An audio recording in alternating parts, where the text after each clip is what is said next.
relacionadas con la filosofía en general, porque como ustedes verán, a veces es difícil terminar de entender esta idea de que las disciplinas filosóficas, a pesar de que se abocan a una especialización o a un área en específico, siempre tienen pues la posibilidad de permitir información y problemas que se transfieren a las otras disciplinas, ¿no? Esto a veces es difícil de captar.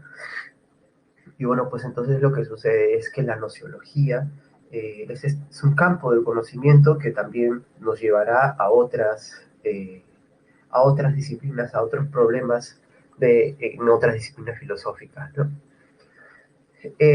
Bueno, ¿qué es la nociología? Básicamente el día de hoy vamos a ver los problemas relacionados con la nociología y esos problemas básicamente están relacionados, como ustedes verán, con el conocimiento. Pero en verdad la nociología tiene que ver con una disciplina filosófica un poco más profunda, si se puede decir así, puesto que la misma etimología ya lo reconoce. Claro, la mayoría de nosotros cuando escuchamos logos, logía, sabemos que se trata de un estudio, de un tratado, y eso está bien.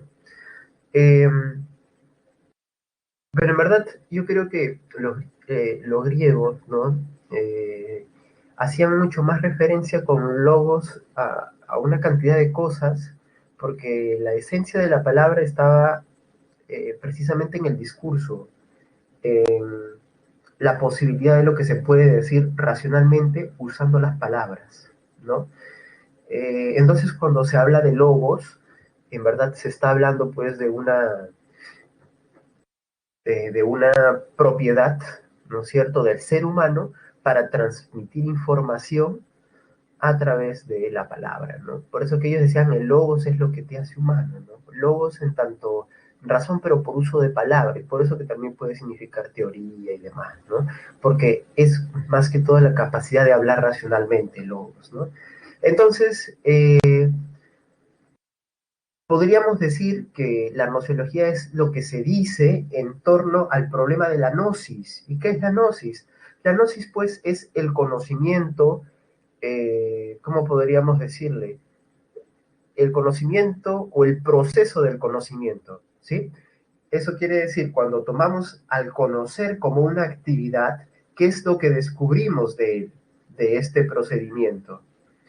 Está claro, pues, que la nociología es definitivamente la disciplina que se encarga de ver cómo este procedimiento, que es el del conocer, está relacionado, pues, perdón, tiene que ver estrictamente con un proceso más interno. Es más, para que se hagan una mejor idea, eh, gnosis entre los griegos significaba algo así como el conocer vinculado espiritualmente, ¿no? Es más, una secta que surgió en algunas polis griegas que se llamó el gnosticismo. Y el gnosticismo decía que para que tú te puedas salvar, tú tienes que conocer los misterios del mundo. Y el gnosticismo precisamente decía gnosis, ¿no? Hay que conocer, es ese conocimiento que cambia tu espíritu. Entonces, miren cómo toda esa tradición un tanto espiritual se ha ido perdiendo, sí es cierto, pero todavía nos ha quedado este residuo de el vínculo que tiene con el ser humano el problema del conocimiento, ¿no? No solamente porque, claro, para algunas sectas pueda salvar tu alma, sino por el hecho de que tiene que ver con un profundo problema del ser humano, que es el problema de considerar qué es lo que puede llegar a saber, porque finalmente alude a su existencia directamente, ¿no? Buenas tardes, Moisés, buenas tardes, Valeria, ¿cómo están? Entonces, por lo mismo, hoy día vamos a hablar de esos problemas a los cuales se ha enfrentado el ser humano relacionados con el conocimiento. Pero para poder manejarnos en ese campo de problemas, eh, yo creo que es importante entender los elementos que aparecen ahí, ¿no? Hacer algunas observaciones. Claro, está el sujeto cognoscente, está el objeto cognoscible, que es más pasivo para muchos, y la representación que surge del contacto entre sujeto y objeto. Eh, yo quiero hacer un par de observaciones. La primera es que la representación ya de por sí genera un problema, ¿no? Un problema nociológico, diríamos. ¿Qué es esta representación? ¿Es una copia de la realidad o es una proyección del sujeto? Bueno, este problema ya no lo vamos a ver ahora en la separata, pero eso es, o sea, tiene su propio problema. El sujeto cognoscente, las capacidades para conocer son un problema. ¿Qué tanto podemos confiar en estas capacidades? Ese es otro problema. Y claro, uno diría, profe, el sujeto cognoscente siempre tiene que ser un ser humano. Claro, siempre tiene que ser un ser humano, pero recuerda que si eres kantiano, para Kant, el problema, muchos de los problemas que vienen dados es por entender que el ser humano es principalmente racional y por tanto esa racionalidad puede que no sea exclusivamente humana.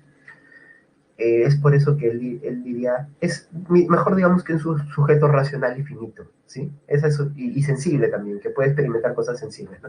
Entonces, un poco por ahí estaría mejor entender hacia el sujeto cognoscente.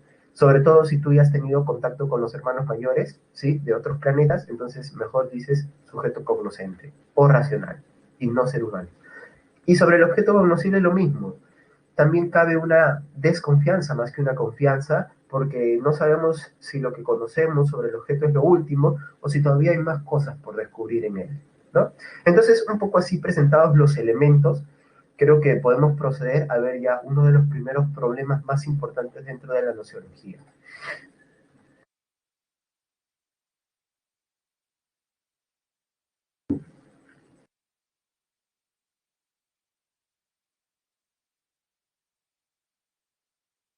El primer problema es el famoso problema de la posibilidad del conocimiento. Bueno, la gran pregunta es si se puede conocer, ¿no? Esta es una primera pregunta y una de las más amplias dentro de la nociología, si no la más amplia, ¿se puede conocer? Eh, ¿Y por qué esto de se puede conocer? Pues porque se ponen en duda tanto el objeto como el sujeto, ¿no?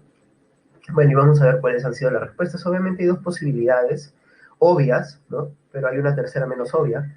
Y las dos posibilidades obvias es que uno, si se puede conocer, o dos, no se puede conocer. Si alguien me dice que se puede conocer, pues es una persona segura, es una persona que confía, y por tanto le vamos a llamar a esta corriente dogmatismo, ¿no? Se confía en las facultades del ser humano, o sea, se confía en el ser humano como sujeto cognoscente, y por tanto se confía en el conocimiento. Se termina pues por decir que se puede conocer. Recuerda que en la historia de la filosofía la mayoría de filósofos han sido dogmáticos, porque casi todos han partido de la idea de que se puede conocer. Han sido en verdad muy pocos los que han dicho que no se puede conocer. Y el hecho de que hayan dicho que se puede conocer revela también un poco la situación de este problema, ¿no? Hay una confianza en el ser humano, a pesar de que a veces no hay tanta confianza en en el objeto cognoscible. ¿A qué se refiere esto? A que definitivamente eh, el objeto muchas veces puede ocultarnos cosas, ¿sí? Y entonces, al ocultarnos esas cosas, algunos dogmáticos han tenido que reforzar la idea de la razón, ¿no? Vamos a explicarlo con un poquito más de detalle. A ver, primero, históricamente, ¿quiénes son dogmáticos? A ver, hagamos recuento. Bueno, ahí se les señala a Tales de Mileto, pero en general muchos presocráticos lo fueron. Tales de Mileto, Anaximandro, Anaxágoras, eh, Heráclito, Parménides, Empédocles. Ya pasando a una etapa posterior, podríamos mencionar a Sócrates, Platón, Aristóteles, Santo Tomás, San Agustín, los modernos en su mayoría, y demás, ¿no? Claro, no incluyo acá los relativistas porque ellos pertenecen a otro grupo y vamos a hablar de ellos en un momento. Entonces, todos ellos han considerado que se puede conocer, ¿sí? Que se puede conocer. Ahora, hay distintas maneras de confiar, ¿no? Por ejemplo, los empiristas confiaban más en los sentidos, ¿no? Pero los racionalistas confiarán más en la razón. Y de hecho la mayoría de dogmáticos, vamos a ver que los dogmáticos más representativos generalmente son racionalistas por el hecho de que consideran que nuestra principalmente herramienta es la razón. Voy a tomar el caso de Descartes, ¿no? Descartes, por ejemplo, decía lo siguiente, eh, el sentido común es la cosa mejor distribuida entre los seres humanos. ¿Qué quiere decir esto? Quiere decir que si nosotros nos ponemos a analizar, todas las personas tienen una especie de capacidad automática para discernir cosas y para distinguir lo beneficioso de lo pernicioso, por ejemplo. Eh, Obviamente, si alguien en este momento te dice, oye, a ver, cuélgate de tu tercer piso, a ver cuánto tiempo resistes, por sentido común tú vas a decir, "Oye, pero ¿por qué lo tengo que hacer? No lo voy a hacer, ¿no es cierto? Claro, a menos que seas, no sé, pues, youtuber, influencer, quieras grabar algo, ¿no? Eh, entonces, la idea que tiene, por ejemplo, Descartes es que por sentido común, al toque voy a tener que detectar que es una mala idea, ¿no? Como comerse una manzana podrida, nadie lo haría, ¿no? Es obvio que está podrida. Entonces, cuando los sentidos se suman a un mínimo uso de la razón, es algo así como por sentido común, ¿no? Si ella ya no te responde como antes, la vez que pare en el WhatsApp, pero ya no habla contigo, entonces es obvio, ¿no? Sentido común, algo está pasando, ¿no? Eh, entonces, el sentido común es la cosa mejor distribuida, decía Descartes, pero hay cosas que no se pueden resolver a través del sentido común. Y esas cosas, ¿cómo se resuelven? Lamentablemente, solamente se pueden resolver con el análisis cuidadoso a través ¿de qué? A través de la razón. O sea, ya la razón usada, pero de manera, pues, más precisa, ¿no? Y más exigente, podríamos decirlo, a diferencia del sentido común. Entonces, si hay algún problema, si el objeto me está engañando, lo que sea, o ella me está engañando, usando la razón analítica ya puedo terminar de, pues, descubrir esas últimas cuestiones. O sea, hay una confianza bastante grande en la mayoría de los dogmáticos. Bueno, pero esta es la posibilidad positiva, ¿no? Decir que sí se puede conocer. La posibilidad negativa es la que recae en el escepticismo, y el principal representante del escepticismo fue nuestro amigo Pirrón de Elis, ¿no? En general, los helenistas fueron muy famosos por su búsqueda de la felicidad, ¿no? Recordemos que el helenismo, bueno, no lo hemos visto, así que no puedo decir recordemos, pero les cuento un poco que el helenismo tenía que ver con la búsqueda de la felicidad, y ahí surgieron sistemas ético-ontológicos como el estoicismo, el cinismo, el epicurismo y el escepticismo como búsquedas a la pregunta de cómo puedo ser feliz.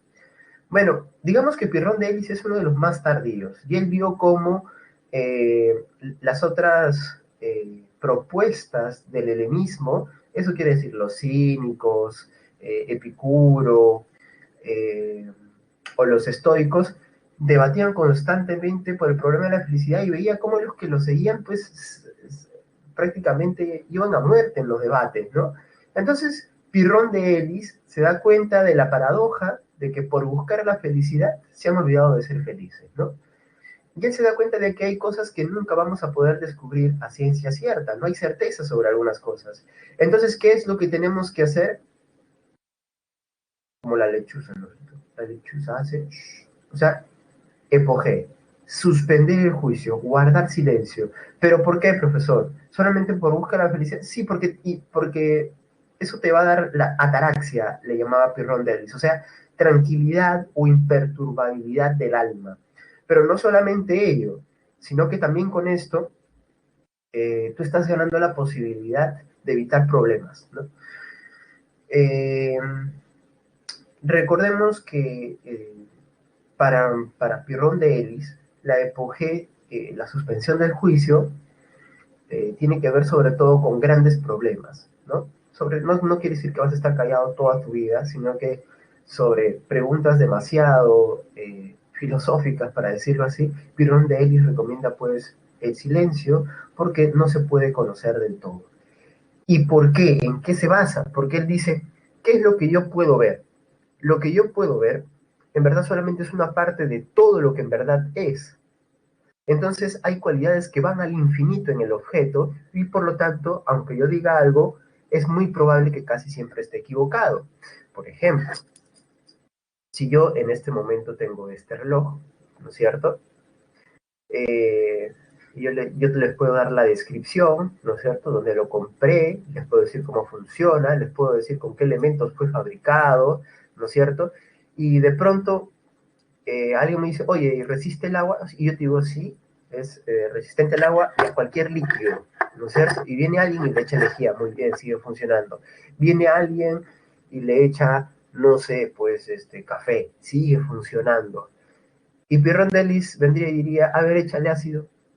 Le echas ácido, deja de funcionar, se corroe, bueno, ¿qué diría Pirrón?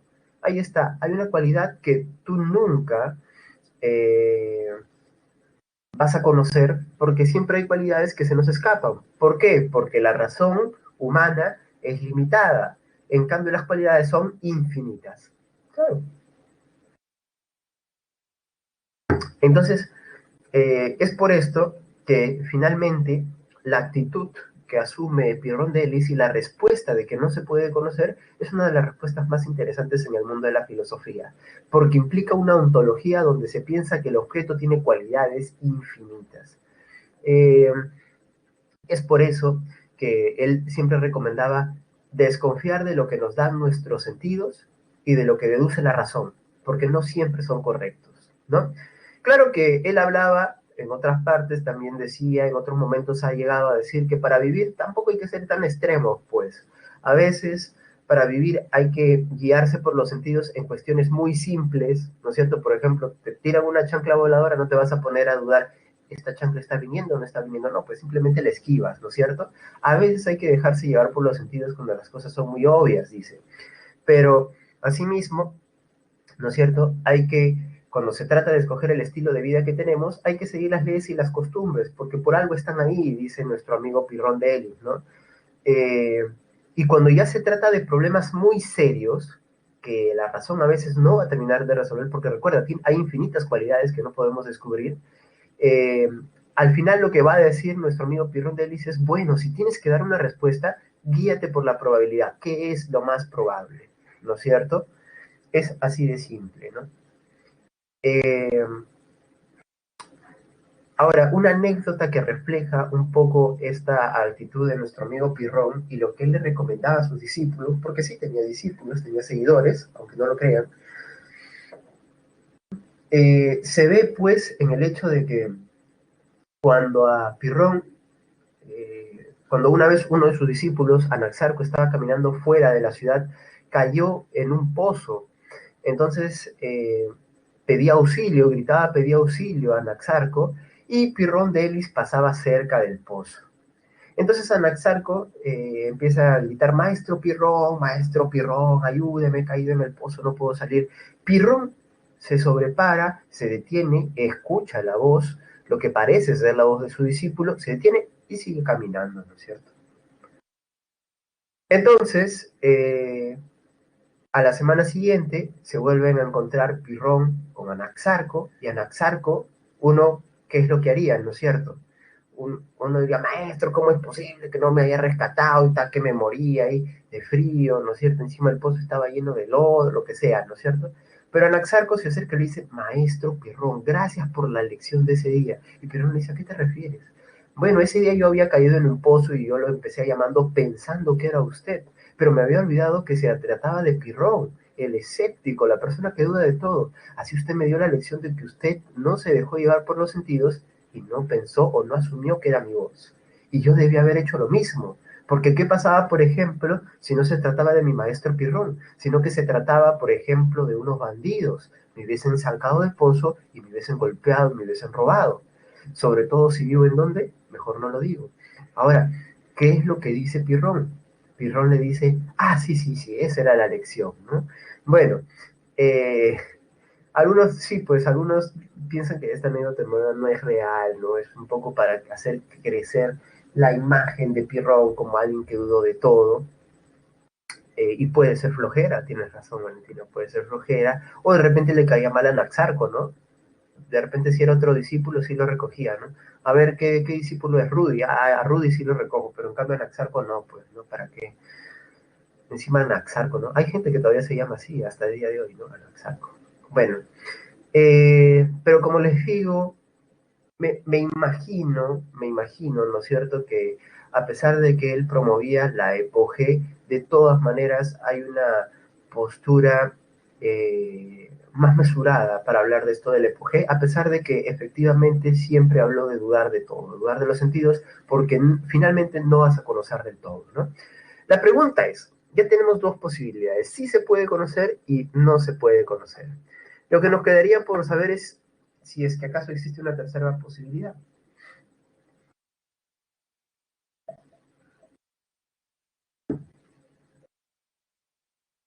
si acaso se puede y no se puede conocer, o ninguna de las dos, no sé. Bueno, aparecerá este señor, ya saben, nuestro amigo Kant, el 21 criticista de la historia de la filosofía, ¿no es cierto? Ah, y lo que va a decir nuestro amigo Kant es lo siguiente: ¿se puede o no se puede conocer? Sí se puede conocer, pero tampoco se puede conocer. Ajá. ¿Cómo es esto? Bueno, recuerda que para Kant toda la realidad se compone básicamente eh, de dos formas, vamos a ponerlo así. ¿Bien? Hay dos realidades, en verdad, diría Kant. Una realidad es la que tú puedes ver, la que puedes experimentar, que es la realidad de donde están los fenómenos. ¿Sí? Y no me refiero a los feos, sino me refiero a fenómenos en tanto sucesos que acuden a tu mente, a tus sentidos. Están los fenómenos, pero también están, ¿no es cierto?, dentro de la misma realidad, un aspecto de ella que nosotros no podemos conocer. Esos fenómenos que no podemos conocer terminarían pues, perdón, ese aspecto de la realidad que nosotros no podemos conocer es lo que él no llama fenómenos, sino que llama noúmenos, ¿sí? Si te cuesta recordarlo, noúmenos, no lo puedo conocer, ¿bien? Entonces, los noúmenos son estas esencias de las cosas que yo nunca voy a terminar por conocer por el simple y sencillo hecho de que escapan de la cognoscibilidad o de las capacidades humanas. Pueden que sean las esencias últimas y verdaderas de las cosas, pero lo siento, no lo podemos conocer, ¿sí? Permanecen ocultos, dice Kant. Entonces, por ejemplo, tú puedes matarte describiendo este lapicero, ¿sí? Diciendo tiene la tapa azul, tiene tal tipo de punta, lo que tú quieras, ¿sí?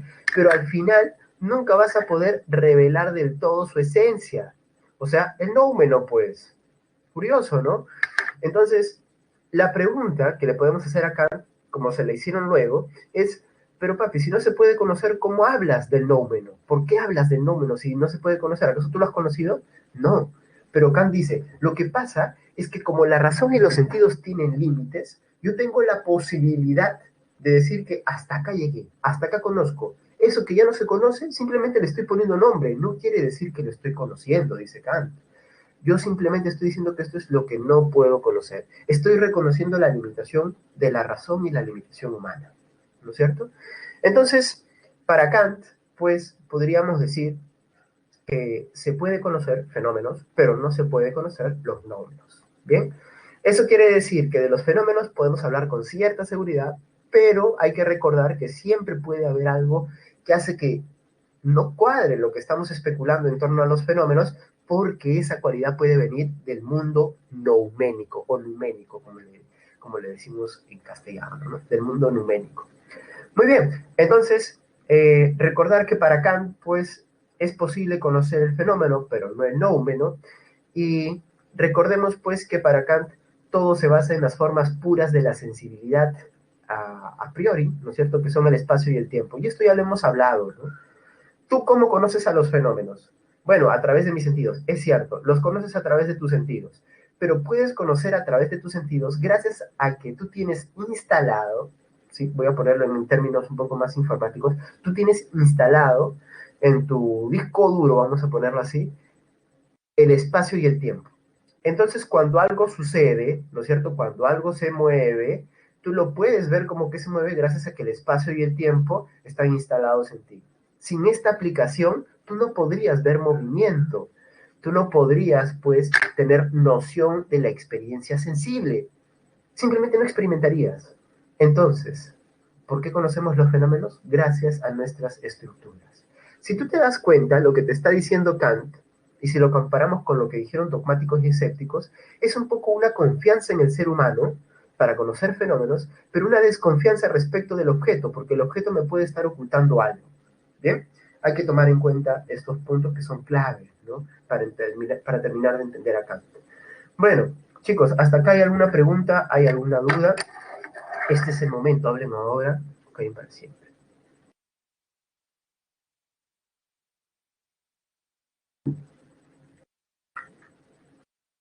¿Verdad? A ver, nadie.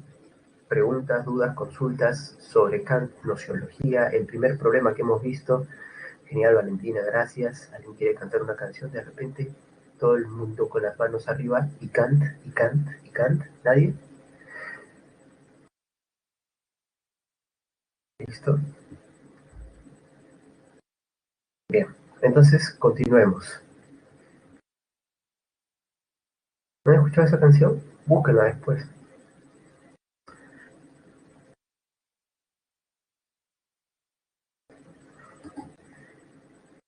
Entonces, un segundo problema que nosotros ya lo hemos visto, cuando hablábamos de la modernidad ya lo hemos visto. No, eso es como un repaso, pero vamos a verlo de una manera más confrontacional, ¿no? Y quizás diciendo algunas cosas que no se pudieron decir en ese momento, ¿no? El problema del origen del conocimiento. ¿Cuál es el origen del conocimiento? Confronta dos posturas conocidas como racionalismo y empirismo, donde esta última, el empirismo, nos dirá que el conocimiento nace de la experiencia, mientras que la primera, el racionalismo, nos dirá que el conocimiento nace de la razón. No es que ambos hayan dicho que, no es que los empiristas hayan dicho que la razón no tiene nada que ver en el proceso del conocimiento, ni que los racionalistas hayan dicho que la experiencia no tiene nada que ver en el proceso del conocimiento. Bien, todo lo contrario. Ambos reconocen el papel de las otras herramientas, ¿sí? De la experiencia sensible o de la razón, pero piensan que hay uno que es primero, ¿no? Entonces ahí es donde empieza la discusión. Empecemos con los racionalistas. ¿Por qué los racionalistas decían que la razón es la fuente del conocimiento, el verdadero origen del conocimiento? Porque para ellos de acá nacen las ideas universales, las que sirven para todo ser racional. Y para esto, la experiencia sensible, dicen ellos, se tiene que guiar antes por la razón. O sea, primero es la razón. ¿Y cómo que primero es la razón? Bueno, pues nosotros tenemos ideas que son anteriores a la experiencia, y esas ideas son las ideas innatas. Y ustedes ya recordarán, ¿no es cierto? La idea del alma, la idea de perfección o de Dios, eh, la idea de causa-efecto, la idea de sustancia, todas esas vienen con nosotros ya, según los racionalistas como René Descartes, ¿no? Entonces, claro, y recuerda que para René Descartes, al menos para este tipo de racionalismo, esas ideas innatas, ¿quién te las puso? Jesús, Diosito, el de arriba, ¿no es cierto? Entonces, de alguna manera, ¿no? Lo que nos dice Descartes es que es importante reconocer que la razón tiene una anterioridad a la experiencia sensible, aun cuando la experiencia también puede contribuir a construir cierto tipo de conocimiento, ¿no? Ya ahí tú tienes que ver la diferencia entre ideas innatas, ideas adventicias y facticias, ¿no? Y bueno, ¿qué es lo que responde el empirismo? No, no es esa la idea. La idea, en verdad, tú estás confundiendo porque para empezar no existen ideas innatas. Esto es lo primero que dicen los empiristas. Nosotros venimos calatitos, venimos como una tabla rasa, una pizarra en blanco, y es el conocimiento que viene de los sentidos el que se va impregnando dentro de nuestra mente, ¿sí? Y es por eso, ¿no es cierto?, que nosotros solamente lo único que podemos conocer es todo lo que nos es dado por los sentidos. Nada nos ha sido dado de manera innata o automática desde nuestro nacimiento. Todo viene de los sentidos. Estas cuestiones que proponen los empiristas nos dicen que primero es la experiencia y ya después usamos la razón si quieres para ordenar el conocimiento. Pero primero es la experiencia. Ahora, otros racionalistas, miren, otros racionalistas modernos, incluso de la época de Descartes, coincidirán con él en que la razón es importante, o la más importante, que es la primera, que existen ideas innatas, pero no explicarán de la misma forma las ideas innatas, y cada uno tendrá su propia secuencia lógica. Por ejemplo, ¿no? Para hablar de alguien, está nuestro amigo Baruch Spinoza, ¿no? Y Spinoza, que fue un monje que luego dejó de serlo, pues empezará teniendo para empezar, tiene una idea distinta de lo que es Dios. Según Spinoza, no es que Dios sea una figura creadora, ¿no? En el sentido de que es un ente que creó y luego se fue, sino que más bien Dios es alguien que creó, ¿sí? Y después, no, sino, perdón, que Dios es una sustancia infinita y dentro de ella surgen los objetos y dentro de los objetos también surgen los seres humanos, ¿sí? Entonces, esta postura conocida como panteísmo, como que todo es Dios, ¿no es cierto? La naturaleza, los seres humanos, los sujetos, todo es Dios, porque hay una sola sustancia que es Dios, eh, le hace decir a Baruch Spinoza que no es que Dios ponga las ideas innatas en ti, sino que tu razón tiene las ideas innatas porque es parte de Dios. No sé si se entiende la lógica. Como soy parte del todo es Dios, entonces mi razón tiene la posibilidad de conocer todo ello. Es un poco parecido también a lo que dice otro gran racionalista, aunque a veces no se le dice así, sino que se le dice idealista, nuestro amigo Hegel, ¿no es cierto? Nosotros venimos del todo, del absoluto, dice él, y por tanto nuestra razón tiene la posibilidad de entrar en contacto con ese absoluto, pues, ¿no? Bueno, eh, estas ideas racionalistas, recuerden, tienen variaciones, así como dentro de los empiristas vamos a encontrar que entre Locke y Hume también hay variaciones, ¿no es cierto? Algunos asumen a Hume más como un escéptico, alguien que dudó de la posibilidad del conocimiento, ¿no? Pero es una discusión en la cual nosotros no nos vamos a meter. Bien, ahora, claro, ¿el origen es la razón o la experiencia? Finalmente. Bueno, hay una tercera postura, por si no te gustó ninguna de las dos. Y esa postura es la de nuestro amigo, nuevamente, Immanuel Kant, el criticismo. Recuerda que el criticismo hace referencia a toda su obra, que está escrita como críticas, crítica de la razón pura, crítica de la razón práctica, crítica del juicio, eh, y que pues nos revela, ¿no es cierto?, el carácter revisionista de Kant, porque Kant va tras todas las obras y hace una serie de revisiones para poder precisamente descubrir, ¿no? Para poder descubrir qué es lo que se puede rescatar dentro de la historia de la filosofía. Bueno, ¿cuál es el origen del conocimiento, Kant? Kant piensa de la siguiente manera. A ver, me dijeron que tiene que ser o sensibilidad o razón. Pues ninguna de las dos. Porque cuando la experiencia, para hacer experiencia, entra en contacto con el sujeto, ambos, para conformar el conocimiento, entran en contacto en simultáneo. No es que primero aparezca la experiencia o el objeto y después venga el sujeto y su razón para conocer. No, no, ni al revés. Ambos entran en contacto y surge el proceso del conocimiento. Entonces, ¿cuál es el origen del conocimiento? Ambos, pues. Pero hay algunos detalles que hay que observar, dice Kant. Primero, el sujeto, ¿sí? Y esto ya lo hemos visto antes. Voy a ver si tengo por ahí la diapositiva para que lo podamos ver. Déjenme ver un minuto, no me acuerdo en qué semana estaba. Acá está.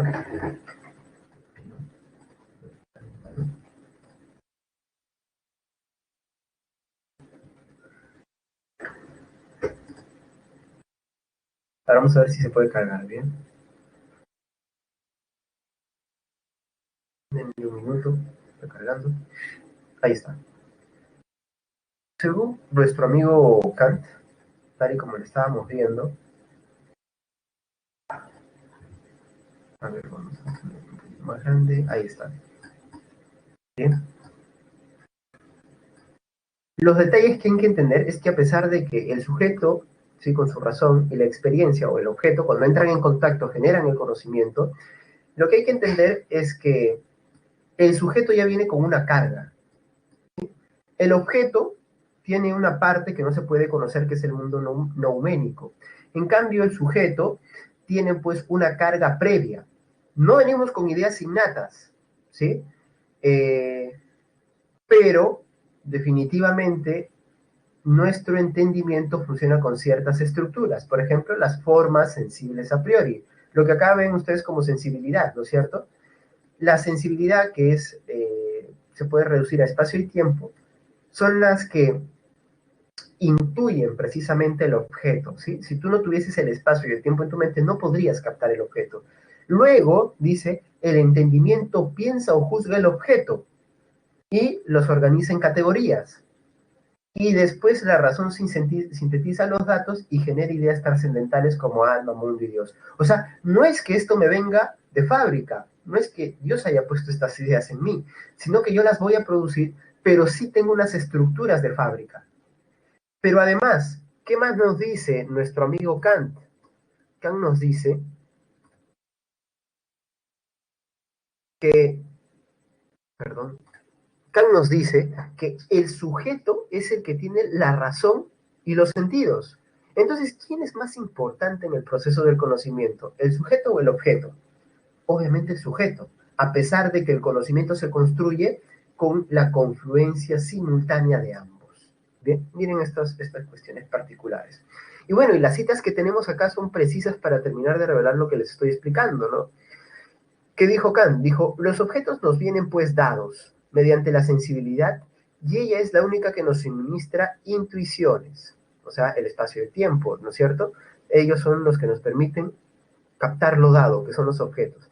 Por medio del entendimiento, los objetos son en cambio pensados y de él proceden los conceptos. Más claro no puede estar. Primero, ¿no es cierto? Viene lo dado y se enfrenta, o sea, vamos a poner así, los objetos vienen como lo dado y son procesados por lo opuesto. ¿Qué es lo opuesto? Nuestras intuiciones y nuestro entendimiento, que son los que se van a encargar de procesar esa información. Genial, ¿no?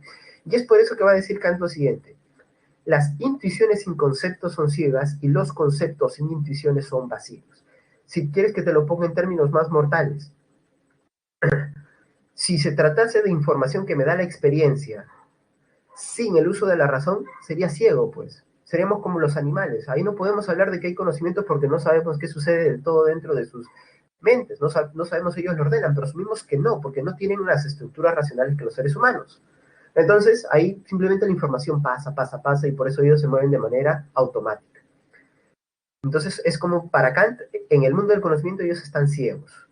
En cambio, los conceptos, dice, sin intuiciones serían vacíos. O sea, ¿de qué me sirve la razón o mis estructuras a priori, como las sensibles o incluso el entendimiento, si yo no tengo la información sensible?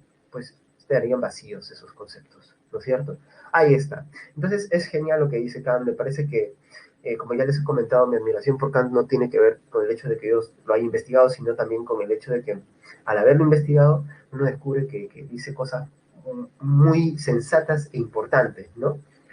Eh, y yo creo que debe estar dentro de los pocos genios de la humanidad, ¿no? Yo creo que la humanidad ha tenido unos 10 y menos genios, ¿no? Pero Kant debe estar entre los primeros, ¿no? Por ahí se hizo una investigación de su cerebro, ¿no? Y dijeron que tenía un coeficiente intelectual de los más altos, no sé qué. Bueno, eso es lo de menos, ¿no? Pero igual me parece un capo, ¿no? Además que abarcó muchas ramas del saber. Bien, respecto de ese segundo problema, ¿quedó alguna duda?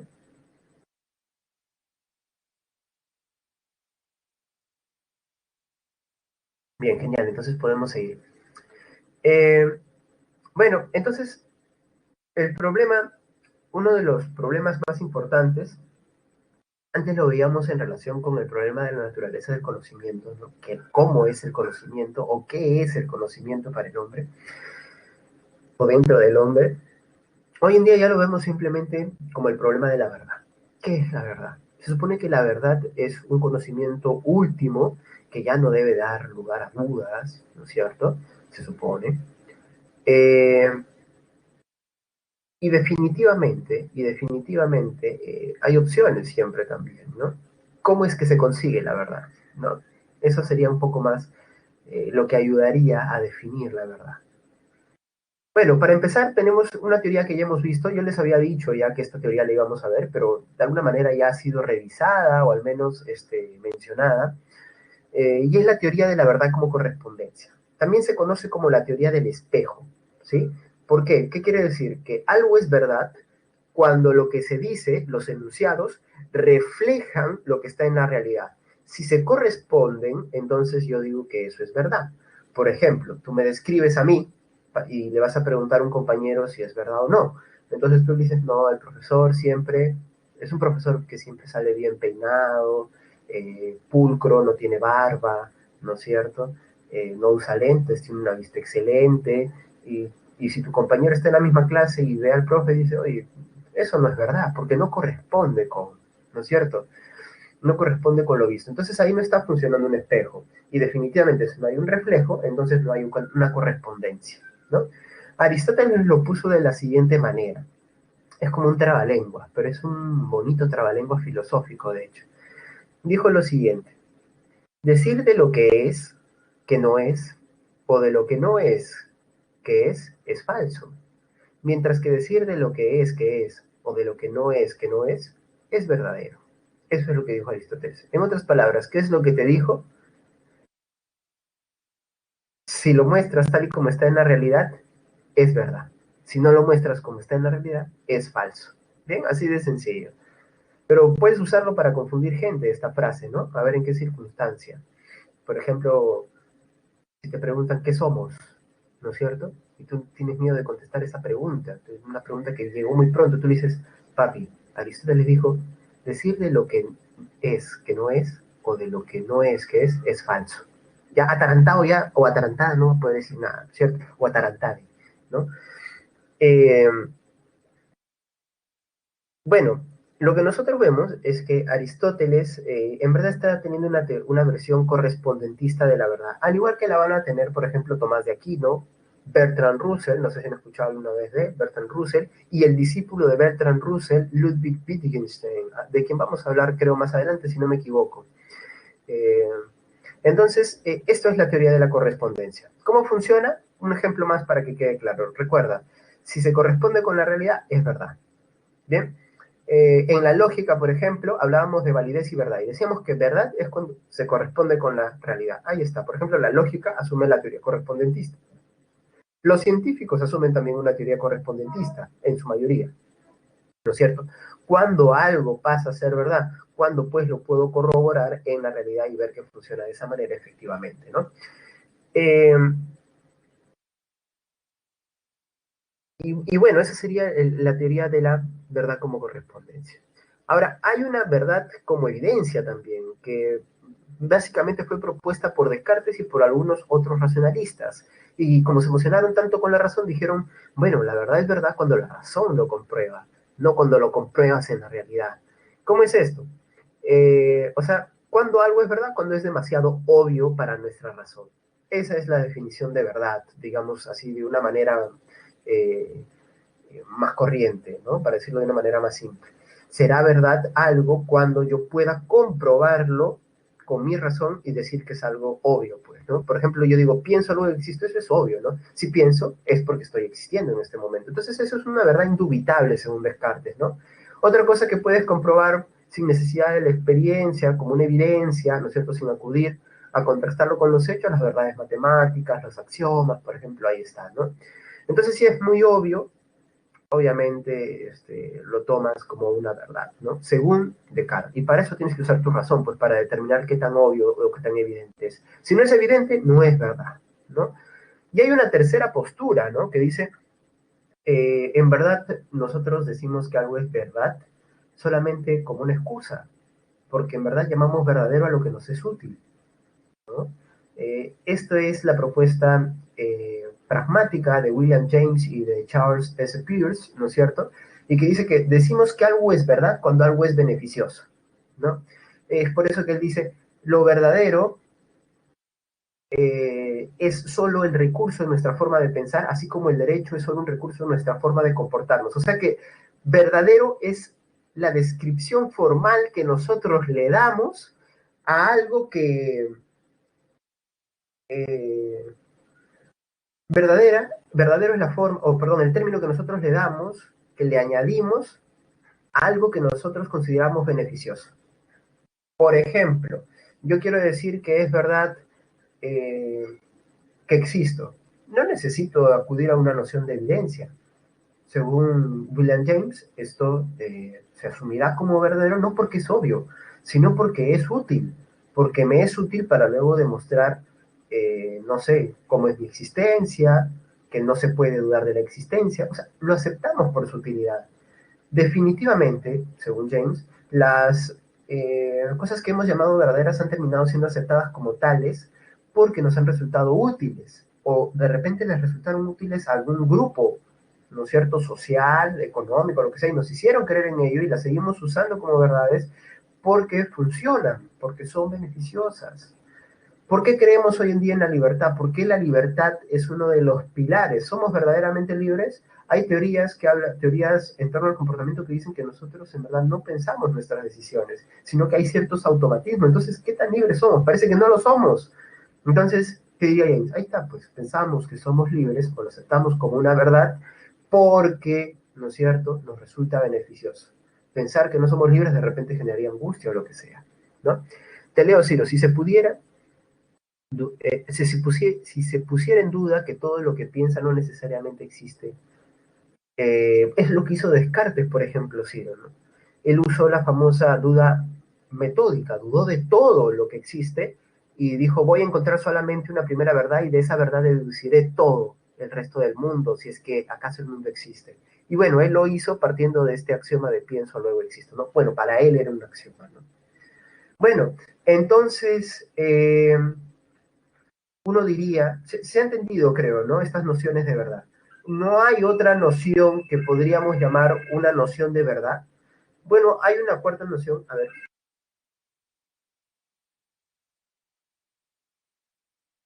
No, el teléfono. Ya les he dicho que por teléfono no, que va. Eh,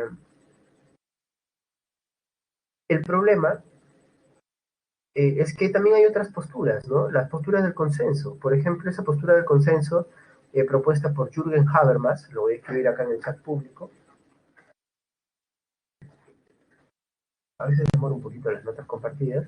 Este señor, Jürgen Habermas, terminará por proponer que la verdad es producto de acuerdos sociales dentro de una comunidad, aunque no siempre sean explícitos, ¿sí? Por ejemplo, voy a tomar como el caso de la comunidad científica. Cuando la comunidad científica decidió que Plutón dejó de ser un planeta, cuando cambiaron el criterio, pues está implícito que Plutón deja de ser un planeta porque cambió el criterio del tamaño o lo que sea. Entonces, ahí está. Y así hay muchas cosas que en verdad uno piensa, no, esa sí es una verdad, pero en verdad no. Por consenso terminamos aceptando esas cosas como verdades, ¿no? Y bueno, un poco que estas son las ideas, ¿no? Son un poco las ideas que existen en torno a qué es la verdad y cómo se da la verdad, ¿no? A ver, leo rápidamente para mencionar una cosa que me he olvidado, ¿ah? Me he olvidado un detalle el día de hoy. A ver,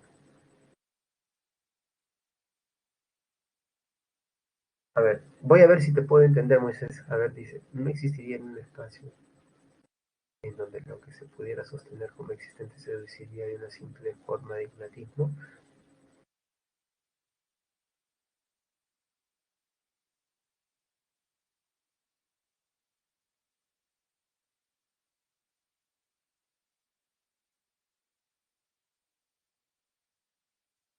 Ah, mira, a pesar de que está un poco complicado como lo has puesto, Moisés, creo captar algo de la idea.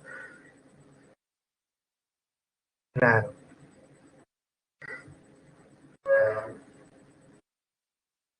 claro, ¿no?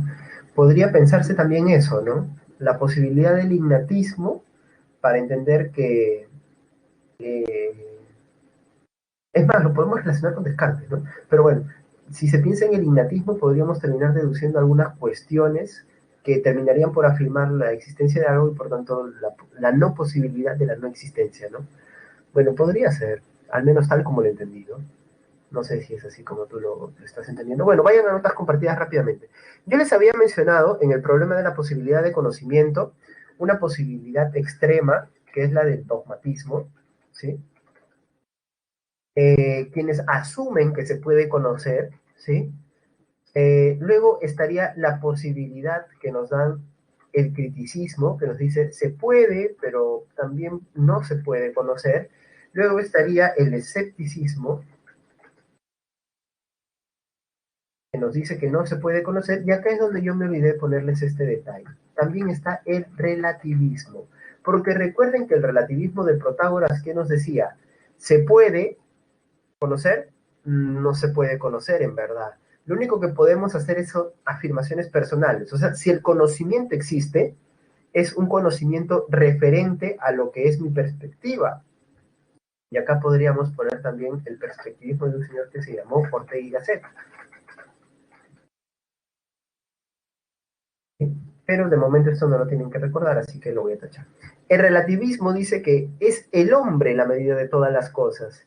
En ese sentido, lo que me dice el relativismo es que lo único que se puede asumir como conocimiento es lo que cada quien conoce. ¿Qué quiere decir esto? Esto quiere decir que bajo ciertas posibilidades no podemos conocer universalmente, pero sí podemos conocer de manera personal y relativa. ¿Bien? Entonces, este sería pues un detalle importante para poder terminar de entender el escepticismo. Una forma de escepticismo menos radical es la del relativismo, ¿no es cierto? No se puede conocer, pero esto no quiere decir que exista una forma de conocimiento menos universal, que sería el conocimiento relativo, ¿no? Entonces, ahora uno le pregunta a los relativistas, pero si el conocimiento no es universal, entonces no es conocimiento, pues lo que tú estás proponiendo no es conocimiento relativo, estás proponiendo opiniones, perspectivas, lo que quieras, pero no es conocimiento. Bueno, y ahí uno diría, pero profe, no, eso ya es verdad, es el problema de la verdad. Bueno, bien, es por eso que todos estos problemas están conectados y esta disciplina filosófica de la nociología termina por estar conectada, pues, ¿con qué? Con el problema del ser humano. ¿Cómo llegamos acá? Podemos conocer lo que se nos ha dado y con lo que se nos ha dado podemos conocer de dónde venimos, ¿no? Nuestros hermanos mayores, los extraterrestres, algún día aparecerán y nos dirán que ellos nos crearon, o Diosito vendrá, bajará en la forma de Jesús, en la forma de la paloma, en cualquier otra forma, y nos dirá finalmente que esto era un mal chiste o lo que sea. Bueno, entonces ahí está. Son todos esos problemas, he puesto los casos más chistosos y chavacanos, ¿no? Pero hay problemas más profundos. ¿De dónde venimos realmente?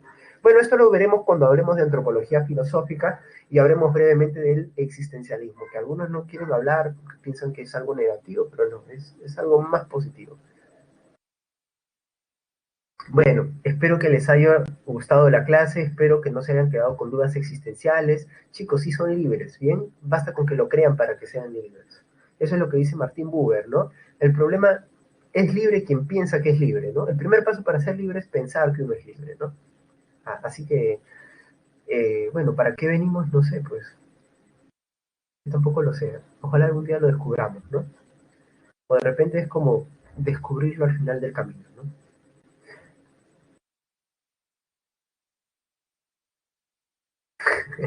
Bueno, chicos, ya que se han puesto filosóficos, aprovechemos pues este momento para hacer la encuesta. Perdón, esperen. No se olviden de descargar la diapositiva, ahí están las claves. A ver, ya saben cómo funciona el código de la encuesta, ¿no? La A es de amé la clase, la B de buena profe, pero falta mejorar un poquito, la C es, uy caramba, creo que hay que meterle más punche, profe. La D es definitivamente es una de las peores clases a las cuales he asistido y la es una de las peores clases o es la peor clase a la que he asistido, ¿sí? Respondan con honestidad, no hay ningún problema, yo no veo la encuesta o trato de no verla para luego no deprimirme.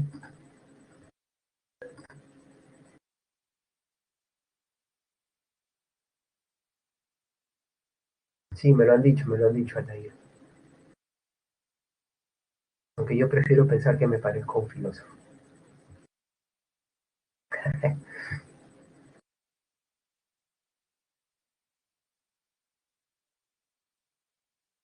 Listón, chicos. Entonces, nos vamos a ver la otra semana. Sí, la otra semana, no sé qué tema tenemos, pero espero que sea un tema bonito. A mí me gustan casi todos los temas. Hay algunos que me parecen un poco pesados, pero igual me terminan por gustar.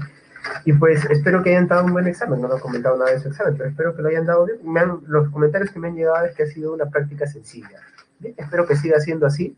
Recuerden que lo importante es que hagan relaciones para que no se confundan y más allá de que tengan un interés personal por la filosofía, traten de, al margen, siempre hacerlo lo más sencillo que se pueda, ¿no?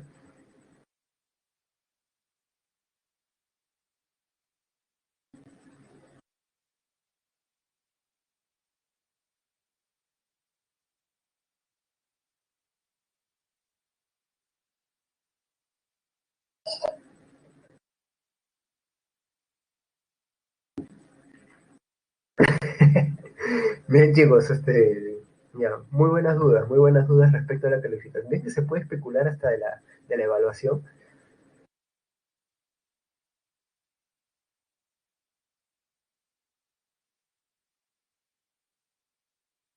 Bueno, ya que cada uno está creando su propia realidad, ayúdenme a construir la mía, pues, ¿no?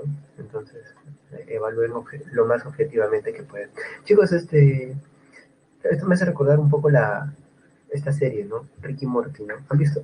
Que se pone varios, o sea, hay varias paradojas filosóficas dentro de, eh, y bueno, pues al final uno puede terminar pensando lo que escribe acá, lo que han escrito Moisés, o Aldair, ¿no? Que somos finalmente, ¿no? Siempre fui un juego, dice Aldair. Bueno, más allá de si es un problema con ello o no, hay algunos que piensan que sí, hemos sido un juego, que la humanidad es un juego. Gracias, Valentina. Ya chicos, acá nos vamos a quedar. Nos vemos la próxima semana, un fuerte abrazo y pues que tengan una buena semana. Bye bye chicos.